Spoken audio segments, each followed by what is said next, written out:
Who's got it better than us? Your home for the best sports coverage in Utah. You're listening to Jake Scott and Ben Anderson on 97.5 The KSL Sports Zone.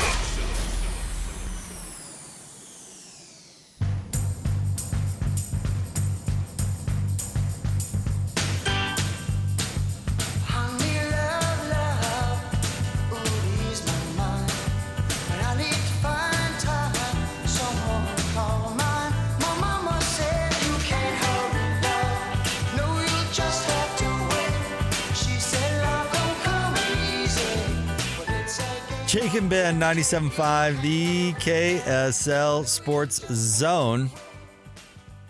We want to remind you about the Hercules Hero of the Week. Nominate the youth sports volunteer that you know for the Hercules Hero of the Week. Submit your nomination at kslsports.com/contest and listen every Thursday afternoon to JJ and Alex for the winner. Help us celebrate the efforts of those volunteers making an impact with the Hercules Hero of the Week, sponsored by Hercules Credit Union. In fact, Alex is going to join us a little bit later on in the show. Very much looking forward to that.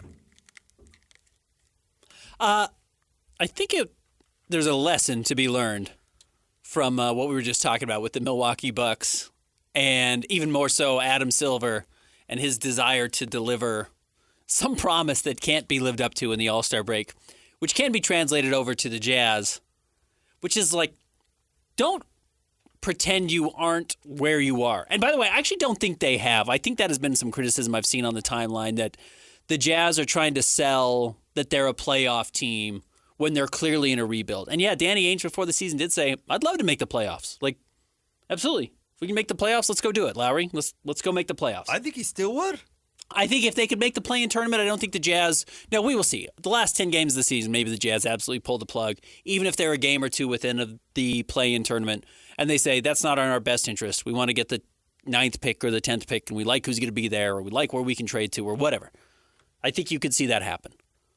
I don't necessarily think they were lying about if they made the playoffs, they would have been happy to make the playoffs this year. But yeah, I think the one thing you don't want to do is pretend to be something you're not. And I'm not accusing them of having done that, but over the next year or two, or I'm not sure how quickly they're back and winning playoff series, embrace who you are. Let everyone know what you're doing, what your priorities are, who you are, and lean into that. Otherwise, I do think fans will get frustrated. Well, yes. No, I think that's it. And I think the Jazz have been doing that. I think Will Hardy really does that. In the make the playoffs thing, the whole league makes the playoffs. I mean, it's not even that like prestigious or that definitive of a statement. I mean, you can be rebuilding and make the playoffs in the NBA. Uh-huh. It's actually not that hard. Yeah. So, I mean, I think people lose sight of the fact that it's not Major League Baseball in 1988 where 4 teams made the playoffs and the rest of the league was just fodder. Everybody makes the playoffs in the NBA. They could still make the playoffs. Maybe they decide to rest guys or whatever, but as long as they play Lowry, that's still very much... I don't see why they have to be mutually exclusive. So anyway, to your point, I don't think they have been dishonest about what they're doing.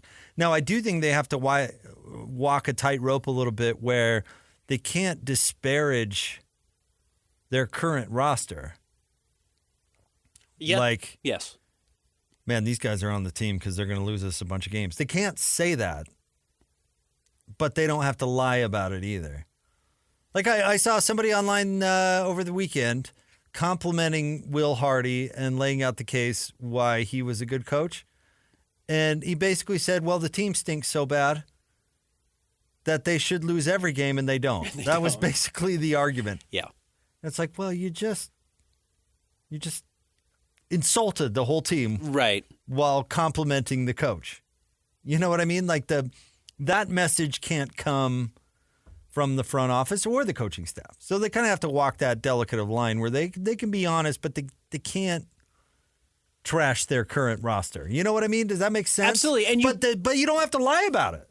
Correct. You don't have to lie about it. It does. It is going to make it difficult, and this is why the Jazz are probably going to have to make some difficult decisions sooner rather than later on guys like John Collins, Jordan Clarkson, Colin Sexton, which is I know the idea is always to maximize these guys' trade value. Get these guys up, boost them up.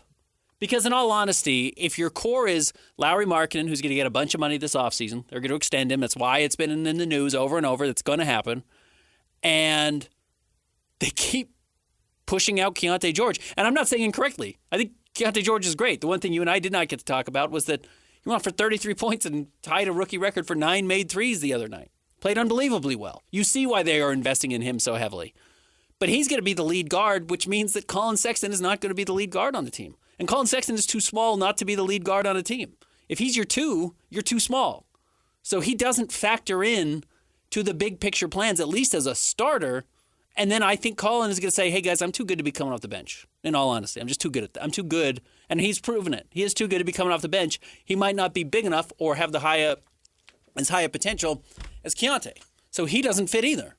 Jordan Clarkson, by the timeline, probably doesn't fit. They just traded away 2 guys because they were 28 or older because they didn't fit the timeline in Simone Fontecchio and Kelly Olynyk, who they could have re-signed in the offseason if they wanted to and chose not to do that. So at some point, they are going to have to, I think, lean into the idea that they're going to go with this younger core. They are already starting those guys. That's why they put Keontae into the lineup. It's why you're seeing Taylor Hendricks play 17 to 20 minutes a night right now. They are playing, the future today. But it gets hard when you do have these other veterans, to your point, that are eating up minutes and kind of probably want to start winning and want to have value and not want to be blamed after every game why the Jazz lose. Which, when John Collins punts a ball into the 4th row in the last 5 seconds, people are going to blame him. It's not that big of a deal, but he's going to get a lot of hate from Jazz fans. And anytime the veterans are playing now, they're going to get a lot of criticism. And you're already seeing it. Jordan Clarkson gets a lot of criticism right now from Jazz fans. John Collins gets a lot of criticism from Jazz fans. And that's going to continue because the Jazz are not quite good enough to be great and not bad enough to be really bad. They're doing this kind of middle-of-the-road thing, which I think you can do successfully, but you probably can't keep the same 3 veterans on the roster over the 3 years that you do it because it's going to wear on them too much. So outside of the 10 armchair GMs out there that seem to have the loudest voices, what do you think Jazz fans really want to see? I think they want to see either wins or the young guys. See, I don't think the vast majority of Jazz fans don't like Jordan Clarkson. I agree with that. I think Jazz fans overall feel like Jordan Clarkson's beloved. So, 10 bozos may criticize him, but I don't think that's what Jazz fans actually want to see. I don't know if Jazz fans want to see the team lose every game. I definitely don't think they do. No, I don't think that's the thing. Fans have especially fans in Utah, because if you've followed the team since Thurl Bailey was drafted in 1984, they win 41 games a year every year. And there are exceptions. They've had a couple of step backs. They lose Darren and they lose Al Jefferson and they drop back. But they went for 20 years basically winning 50 games. Not 40, 50. But 50 games. Right. And then even their rebuilds have lasted 2 seasons. And then Larry H. Miller was like, all right, I hate this.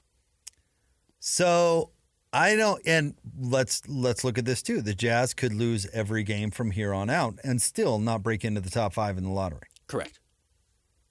So I don't think Jazz fans want to see the team go one way or the other. I don't. And I actually think that Jazz fans get enjoyment out of overachieving. Mm-hmm. And so to see this roster win some games down the stretch, I think would please the vast majority of Jazz fans, even if they know they're not going anywhere. It's not a zero-sum game for fans. Maybe it's a zero-sum game for the front office, and I can understand that, but it's not a zero-sum game for fans. It's a zero-sum game for fans who like to tell people what to do. Well, this is smart, and that is smart, and this is my, But I think the vast majority of Jazz fans want to see a team they can be proud of, period. I think that's a real fundamental difference in the front office and the fan base right now. And it is the carryover of the Miller ownership. And I'm not trying to pretend I know Ryan Smith through and through, other than the way he talks, the way Danny Ainge has historically operated, the way Justin Zanuck, I think, looks at how to run teams, and how I've talked to these guys. Listen to Ryan Smith talk. He says if you're not all in, it's not worth doing. He says that over and over. Like, if you're not going to throw yourself in 110%, it's like a very tech mentality. If you're not going to go all in, don't do it. And I will say, if you want to criticize Larry H. Miller, or maybe it was absolutely the right move, overachieving was good enough for a really long time for the Utah Jazz. Being better than what you should be able to be in Salt Lake City was a really good thing for the Jazz through the eyes of the Miller family. Yep, and built a brand. Now, can't win, don't try is my mantra. I mean, if you can't win. You got it backwards. Yours is don't try, so you can't win. If you can't win, don't try. I've got it. I don't know if that works quite that simply when it comes to running an NBA franchise. Okay. I think it's easy to say, but I don't know if that's necessarily the right way here. And let me ask you this about Danny's rebuilds in Boston. Were they predicated on bottoming out for a long time? No. Did he do the process like what's his name in Philly? No, he did not. He took advantage of other people doing that. Yeah. No, I don't think Right. Danny Ainge wants to lose 60 games. I don't think he has any interest in that. You want to know Nor what I would do I don't think he thinks it's necessary. Nor do I. I agree. I agree with you. I don't think he thinks it's necessary. I'm with you. I don't think it's necessary either. In fact, most teams now that we're looking at that drop to these 20-win teams don't bounce back that quickly. And the teams that have don't even have their superstars via drafting in the top 5. And the team I'm talking about, of course, is Oklahoma City, whose superstar came in a trade for another star, which if we want to go really back far in history, the Oklahoma City Thunder trading for Paul George is low-key maybe the best trade, one of the best trades in NBA history. Agreed. And then bilking him into re-signing there is even... It was genius. Genius. We can talk about all the good things Sam Presti has done in Oklahoma City. That's the best, by far. Trading for Paul George when he had asked out of Indiana and wanted to only go to the LA teams, and OKC said, we're going to get into the Paul George business because we don't get talent like that. And it's not just that he's talent that's going to help us win games, but that it's talent we're going to be able to trade later was genius. Well, he didn't know that when they made that move. He didn't know that. He did not know that. He bet on himself. Yep. And he said, I bet I can sell this guy on re-signing in OKC, and then I can do whatever the hell I want with him. Right. And he did, and he nailed it. He hit a grand slam. Absolutely. So good for him. He bet on himself that way. That trade has way more to do with Oklahoma City's success now than losing games the last 2 years. And let's not forget, when was the last time Oklahoma City made the playoffs? It was like 2021. It wasn't that long ago. No, people think this rebuild has been going on for a decade. They remember that plucky team after making the Paul George deal Chris Paul where they team. had to eat Chris Paul and they actually made the playoffs? So yeah, you don't have to be down for a decade. No. Now, how long is the Spurs got Big Vic? Sure. But how long's the road back? I'm going to tell you what. I don't believe in the bottom out. I don't believe in that process. I would say there's a better than average chance by the time the Spurs are ready to be good, Big Vic will be at the end of his contract or his rookie process, which is about 7 years, and we'll have somebody in his ear saying, oh, you could be the biggest deal on the planet if only you played with the Lakers. And he's gone. He's gone, yeah. And all of a sudden they're left holding the bag with a good supporting team and no Big Vic. 100% agree. So, I don't know. I don't, but back to the point, like, what do the fans want? I don't think it's all or nothing. I don't know about ownership. I don't know about the front office. That's why they get paid a lot more than me to make these decisions and help the fans deal with it. But I think the fans want to see an overachieving team that they can be proud of. And if that's what they get, they'll make the play-in. At least. I know the last 2 games before the break weren't pretty. But I think that's more likely next year than it is this year. I think that's based on what the front office wants, not what the fans want. The fans want them to win. And are understanding that they're not the best team in the league, but the fans want them to win. Because they want to go to the game and they want to watch them play well and they want to watch them win. Again, nobody wants to support a team intentionally losing. That's why they never talk about it. Fans have a horrible pain tolerance. Fans have a terrible pain tolerance. Yeah, because they're paying for it. Because they're paying for it, yes. Now, look, Ryan Smith is also paying for it, but his tolerance for losses is so much higher than Jazz fans that that's a hard discrepancy, I think, for people to recognize. Because he's a billionaire. He's not. Well, and he's not lunch pail Ben Anderson, who's paying a day's wages to sit at the top of the lower bowl. But he's also all in to win the title. That is also his difference, which is he says, I will deal with this pain if I think it's going to get me a title. And by the way, Ryan Smith thinks he's going to win a title with the Jazz. I know. He's not doing this to not win a title. He thinks he's going to win one. And far be it from me to criticize somebody who's that successful, but I think that mentality is actually the problem with the NBA. Okay. Is that there's no satisfaction in anything anymore outside of winning the NBA That's title. Rings culture of the NBA. I think it's a problem. It is. Oh, if you want to say why was the All-Star Weekend a disaster, Rings culture is a part of it. Big part of it. Huge part of it. Because nobody cares about anything else. In fact, what did they start giving out at All-Star Weekend now? Rings to all the players. Like, quite literally, they've gotten to the point where, like, we got to give these guys a ring so they feel special to be here. Quite literally. Yeah. That says everything. It says everything. So, yeah, I get it that Ryan is just operating in the culture that we've all created. But I do believe that mentality of can't win, don't try is a problem with the NBA. But I will defend him here. He would be the lone fish swimming upstream if he was trying to fight against that. Right. I don't disagree. That's the whole culture that everybody he's is doing operating in within the the culture that we've created. Yeah. I can't fault him for that. Yeah. But that doesn't mean I have to like the culture. I do think it is a cool thing when a young team, who's in the Lions get to the NFC title game. Memphis Grizzlies last year. Sacramento Kings making the playoffs last year. That's not a failure. No, in fact, that's not a failure. The beam, the fans were back. Everyone was happy. The Kings were the talk of the town. They lost in the first round. They lost in the first round. Not a failure. But every Kings fan will tell you for the next 20 years that was their favorite team that they've watched since the team that made the conference finals and lost to the Lakers. The Jazz team that beat Paul George in the first round of the playoffs, that will always be one of the most beloved Jazz teams because of the circumstance. And you can't tell me, they didn't win a title. That's a failure. No, it's not. No, it's not.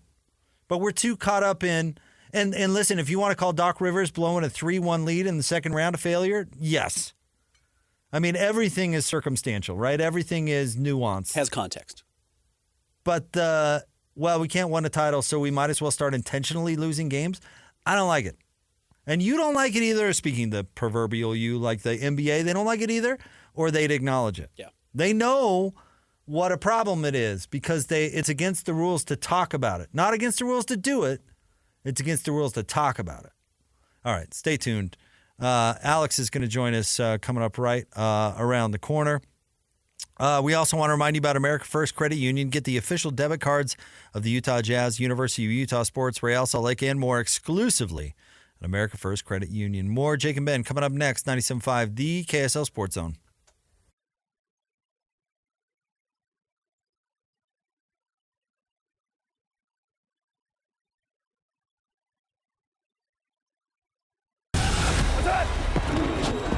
Whether it's the Jazz, Utes, Cougars, or Aggies, these guys have got you covered. Time to eat, fellas. You're locked on to Jake Scott and Ben Anderson 1, 2, 3, move it. on 97.5, the KSL Sports Zone.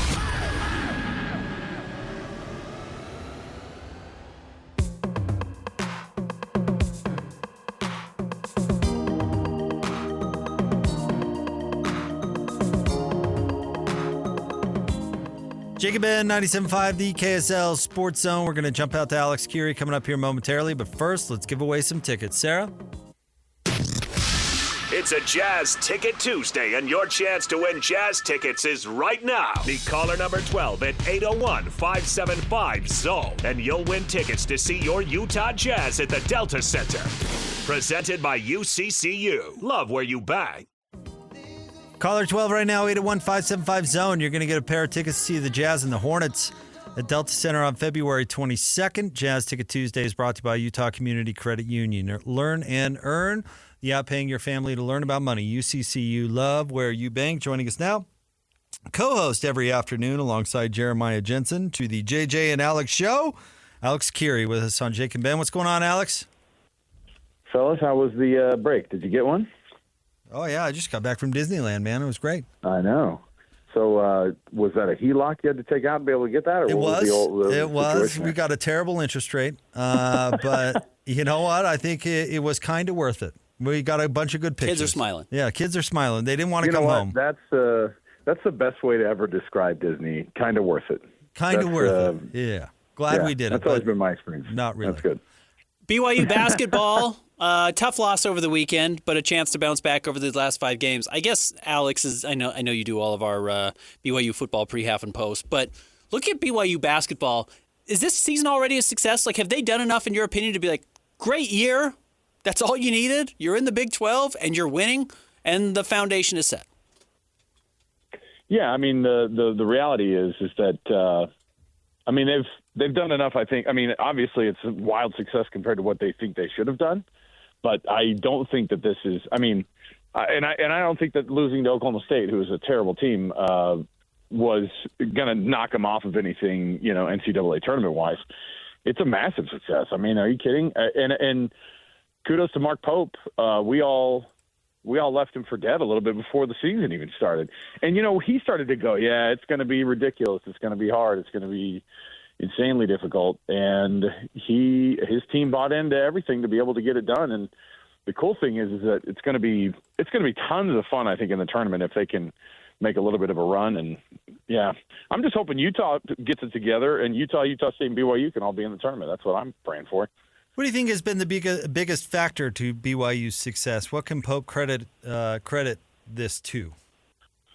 I don't know if it's a change style, but you see how many 3-point looks they get? They take the most threes. They make the most threes in the country. And, that's the NBA model, right? If it's like get it inside to the big guys or just shoot an enormous amount of 3-pointers. And the difference is because that's not anything different than what I think BYU's tried in the past, and they've had varied success, but this is a really, really good 3-point shooting team. So they shoot the 3 really well, and on top of all of it, it keeps working. The live and die by the 3 thing, it's not about live and die. It's just the way they do it. It's their way of playing these games, and it's their style. And they also have an enormous amount of cohesiveness. I mean, they're able to. If you watch the pace of play, they're really fast. They know where each other are going to be, and I think that's why the quick passes and the looks that they get, especially from the corners, and Richie Saunders and obviously Jacob Robinson and Trevor Nell, these guys are dudes who shoot a ton of threes, and I think that it's that type of thing. If you ask Tim LaComb, I was asking about this on Thursday night. He goes, they can make a deep run. Like they should be able to make a deep run. Everything that they do that he sees is a hallmark of what a successful team in the tournament can do. I asked Mitch Harper about this on Friday, so I'm going to change up the question a little bit. Let's take finding your quarterback off the table, which is the obvious answer. But BYU spring football, what are your next maybe 2 priorities outside of figure out who the quarterback's going to be? So I think that you have to. I mean, I hope the secondary is okay. But that's fine. I mean, replacing Eddie Hecker's going to actually be really, really difficult. Of all the position groups, I mean, this is an easy one too. It's probably 1B right behind the quarterbacks. But the defensive line, the defensive ends, especially, they have no edge rush, and so hopefully that gets fixed with the addition of guys like Jack Kelly. But it has to be. And not even just the edge rusher. It's got to be the whole defensive line. You've got to get a Kairos Tonga type of a guy in the middle. You've got to get some actual edge rushers. I'm not asking to resurrect the ghost of KVN, although, I mean, he's not dead. But, this is the idea of playing like that. They need all that.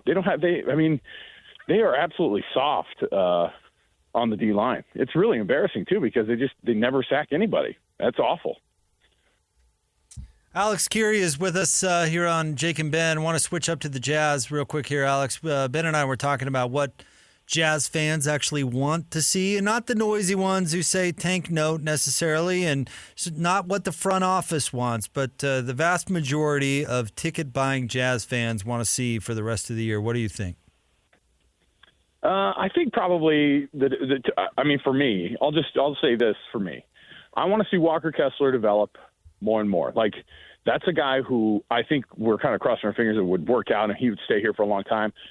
And I just want to see him get to that, 15-10 type of number. I want to see him develop as feeling the nights that he's going and he's comfortable.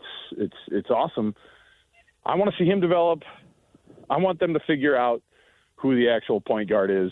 Like, it's kind of weird to watch right now. Like, Keontae George had a phenomenal night, obviously, on Thursday night and shot the lights out, but you're not going to ask him to go 9 for 16 every night and from the three. But, 33 points a night's nice. But I think the development of not just Keontae, but an actual guard. And, like, I like seeing Colin Sexton's leadership, but the team doesn't really have a leader, does it? You guys help me out. Like, do they have a leader? I'm not sure who it is. I don't think so. I mean, I think you want it to be Lowry, but he's an introvert. He just doesn't talk. So they want Keontae to be the guy to develop into that because I think they trust him the most of the potential leaders. Right, and Colin Sexton is like seems like at least on the court he can be the loud one too, like where he gets in.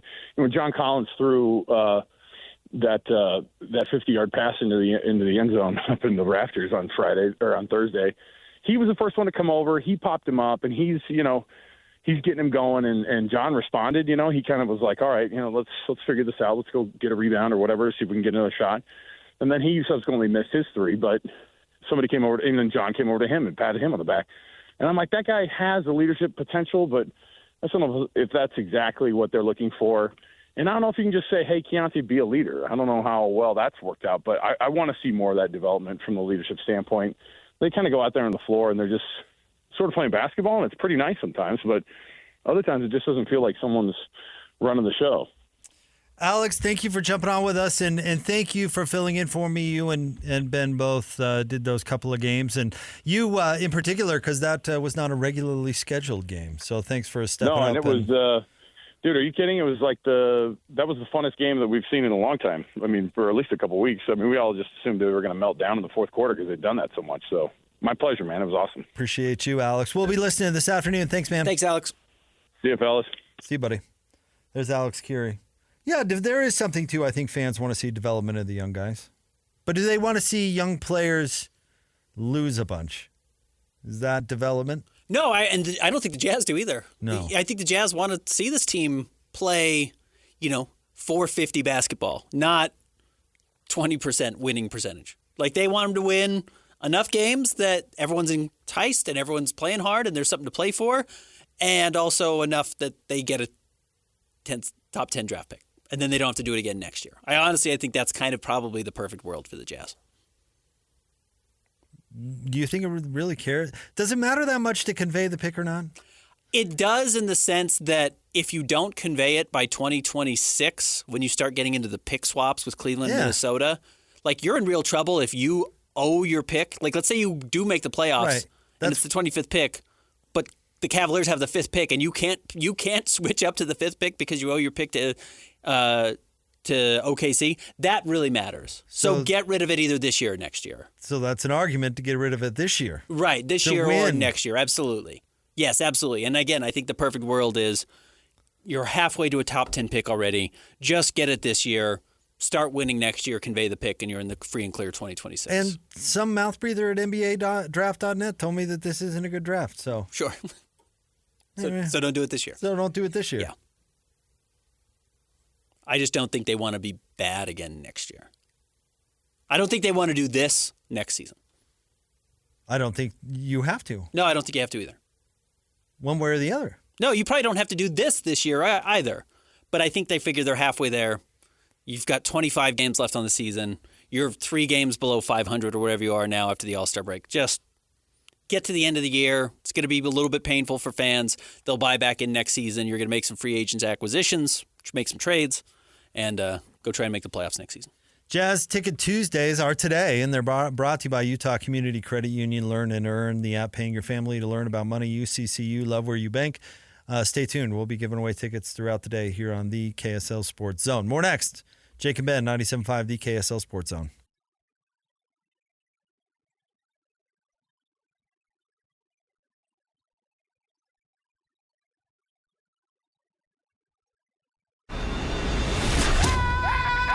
The sports you love, the teams you can't live without. Get a sense of urgency! This is Jake Scott and Ben Anderson on 97.5, the KSL Sports Zone.